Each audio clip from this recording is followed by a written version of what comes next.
Se o São Paulo tiver competência e o São Paulo tiver sobriedade de fazer um trabalho como se espera, o São Paulo pode ter um 2025 melhor em todos os sentidos, tanto financeiro como administrativo, quanto na base como no profissional. Assim, mas o São Paulo tem dívida, meu Deus, eu não sei o quê. E eu vou provar para vocês que o problema do São Paulo é fluxo de caixa.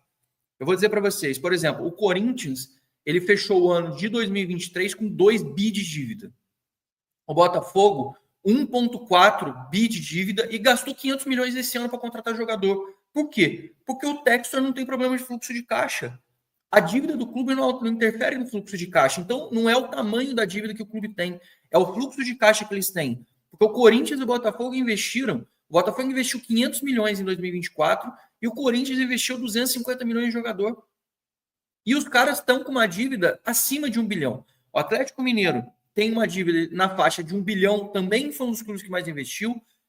Aí você pega Cruzeiro, que tem uma dívida maior do que o São Paulo, também foi um clube que mais investiu, porque tem fluxo de caixa através do Pedrinho. Aí você pega outros clubes, por exemplo, o Red Bull Bragantino tem fluxo de caixa, porque é uma empresa de capital exterior e tem 700 milhões de dívida. O Vasco virou SAF, também gastou dinheiro, tem 700 milhões de dívida. Isso estou falando de 2023, né? O Internacional tem 700 milhões de dívida e também foi um dos clubes que mais investiu. O Santos tem 600 milhões de dívida e investiu no seu clube para fazer. O Palmeiras tem 500 milhões de dívida.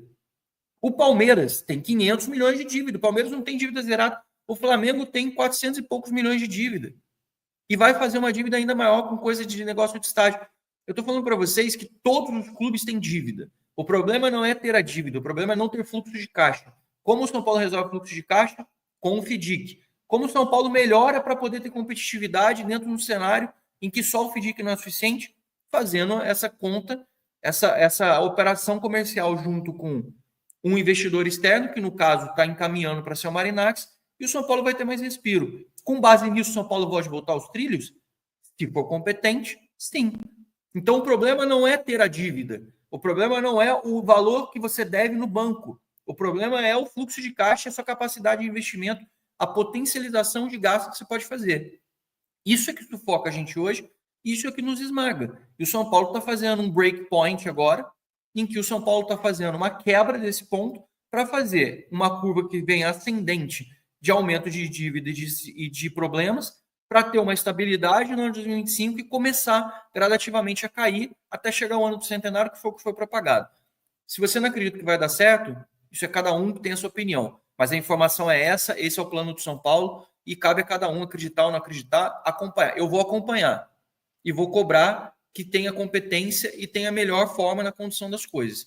Cotia vem melhorando, Cotia vem tendo esse alento, vem tendo mais investimento e tem tudo para melhorar ainda mais com esse grau de investimento que a gente possa ter.